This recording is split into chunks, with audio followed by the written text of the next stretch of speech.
Supreme কোর্টে ইডির মামলায় জামিন পেলেন পার্থ চট্টোপাধ্যায়। 1 ফেব্রুয়ারি জেল থেকে মুক্তি পাবেন পার্থ চট্টোপাধ্যায়। যে খবর এসে পৌঁছচ্ছে আমাদের কাছে, সুপ্রিম কোর্টে ইডি মামলায় জামিন পেলেন প্রাক্তন শিক্ষামন্ত্রী। আমাদের প্রতিনিধি বিজেন্দ্র সিং রয়েছেন আমাদের সঙ্গে টেলিফোন লাইনে। বিজেন্দ্র, কি জানতে পারছো? দেখো, যখন ইডি তাকে অ্যারেস্ট করেছিল 27 মাস হয়ে গেল।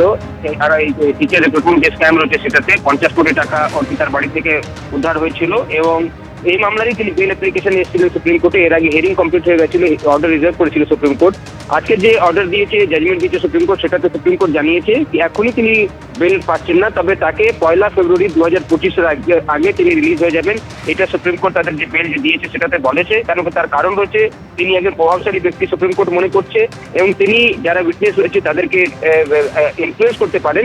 তাই সুপ্রিম কোর্ট ট্রায়াল কোর্টকে আজকে নির্দেশ দিয়েছে কি তারা 1 ফেব্রুয়ারি 2025-এর আগে চার্জেস গুলো ফ্রেম করে দেবেন। যেহেতু এটাতে চার্জশিট অলরেডি ফাইল হয়ে রয়েছে, চার্জেস ফ্রেম করা হবে এবং যারা কি উইটনেস গুলো রয়েছেন তাদেরও যেন এভিডেন্স গুলো নেওয়া হয়, তাদের তরফ থেকে তাদের বয়ান রেকর্ড করে নেওয়া হয় ট্রায়াল কোর্টে।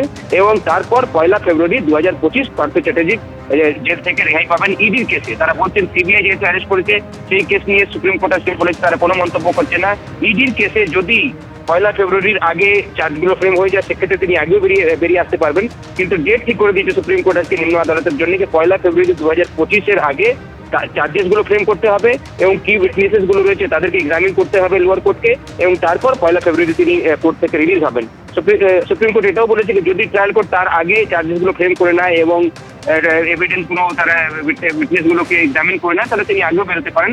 কিন্তু লাস্ট ডেট তারা ফিক্স করেছেন 1 ফেব্রুয়ারি 2025। পার্থ চ্যাটার্জি প্রাক্তন শিক্ষামন্ত্রী জেল থেকে বেরিয়ে আসতে পারবেন ইডির কেসে, সেটা সুপ্রিম কোর্ট আজকে বলেছে। তার সঙ্গে আরো কিছু গাইডলাইন্স গুলো দিয়েছে, কিছু শর্ত রেখেছে সুপ্রিম কোর্ট অনুসারে। তার মধ্যে তারা জানিয়েছেন কি তিনি কোনো পাবলিক পোস্টে থাকবেন না, তবে অ্যাজ এ মেম্বার মানে বিধানসভার সদস্য হিসাবে তিনি কাজ করতে পারবেন। অন্য কোনো পাবলিক পোস্ট তিনি হোল্ড করবেন না এই বিল পাওয়ার পর, সেটাও সুপ্রিম কোর্ট আজকে নির্দেশ দিয়েছে।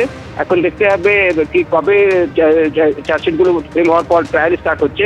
এবং এটাও সুপ্রিম কোর্ট যেহেতু একটা গাইডলাইন ঠিক করে দিয়েছে, একটা সময়সীমা ঠিক করে দিয়েছে কি 1 ফেব্রুয়ারি 2025-এর আগে ট্রায়াল গুলো স্টার্ট করতে হবে এবং কি এভিডেন্স গুলো যে রয়েছে বা উইটনেস গুলোকে যে এক্সামিন করার কথা রয়েছে সেটা যেন তার আগে ট্রায়াল কোর্ট করে, সেই সুপ্রিম কোর্ট আজকে নির্দেশ দিয়েছে। বিজন, তুমি আমাদের সঙ্গে থাকো। যে বড় খবরের দিকে আমরা নজর রেখেছি, সুপ্রিম কোর্টে ইডি মামলায় জামিন পেলেন প্রাক্তন শিক্ষামন্ত্রী পার্থ চট্টোপাধ্যায়। 1 ফেব্রুয়ারি এই ইডির মামলাতেই জেল থেকে রেহাই পাবেন প্রাক্তন শিক্ষামন্ত্রী। আরো একবার কথা বলে নেব আমাদের প্রতিনিধির সঙ্গে। বিজয়, দেখো, যখন সুপ্রিম কোর্টে দ্বারস্থ হয়েছিলেন পার্থ চ্যাটার্জি, তার এই যুক্তিগুলো ছিল কেন কি তিনি বলেছিলেন যে 50 কোটি টাকা যে তার টাকা না, সেটা অর্পিতার বাড়ি থেকে পাওয়া গেছে, এই টাকার সঙ্গে তার কোনো সম্পর্ক নেই। 27 মাস তিনি জেলে রয়েছেন এবং পিএমএলএ যে অ্যাক্টে তাকে অ্যারেস্ট করা হয়েছে সেটাতে ম্যাক্সিমাম পানিশমেন্ট 7 বছরে রয়েছে। এখনো ট্রায়াল স্টার্ট হয়নি, তাকে এতদিন ধরে জেলে বন্দি কেন করে রাখা হয়েছে সেই প্রশ্নগুলো তিনি তুলেছিলেন।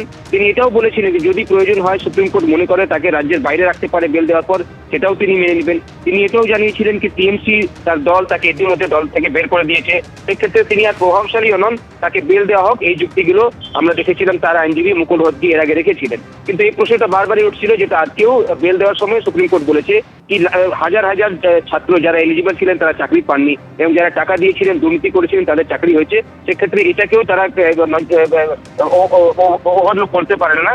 কিন্তু যেহেতু একটা লম্বা পিরিয়ড তিনি জেলে রয়েছেন তাই কিছু শর্ত রেখে তাকে বেল দেওয়া হয়েছে, যার মধ্যে সব থেকে বড় এখন এই ইমিডিয়েট বেল দিচ্ছে না সুপ্রিম কোর্ট, যেটা সুপ্রিম কোর্ট বলেছে ইমিডিয়েটলি তিনি বেল থেকে বেরোবেন না, কিন্তু একটা ডেট ফিক্স করেছে সুপ্রিম কোর্ট, সেটা হলো 1 ফেব্রুয়ারি 2025।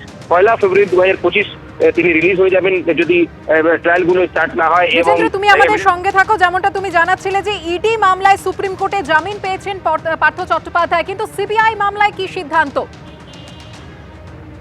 দেখো, সিবিআই মামলায় তিনি এখনো জেলেই থাকবেন, কারণ সিবিআই মামলা তো এখন পশ্চিমবঙ্গে তার চলছে বেলের অ্যাপ্লিকেশন। যেহেতু এটা বেশি দিন হয়নি সিবিআই তাকে অ্যারেস্ট করেছে, এই প্রসঙ্গটা যখন ইডি মামলা শুনানি হচ্ছিল তখনও উঠেছিল সুপ্রিম কোর্টে এবং তার আইনজীবী অভিযোগ করেছিলেন যে যেহেতু এখন ইডি মামলায় কার্যত একটা বেল দেওয়ার দিকে এগোচ্ছে সুপ্রিম কোর্ট, তখন তাকে অ্যারেস্ট করা হয়েছে আরো বেশি দিন তাকে জেলে রাখার জন্য।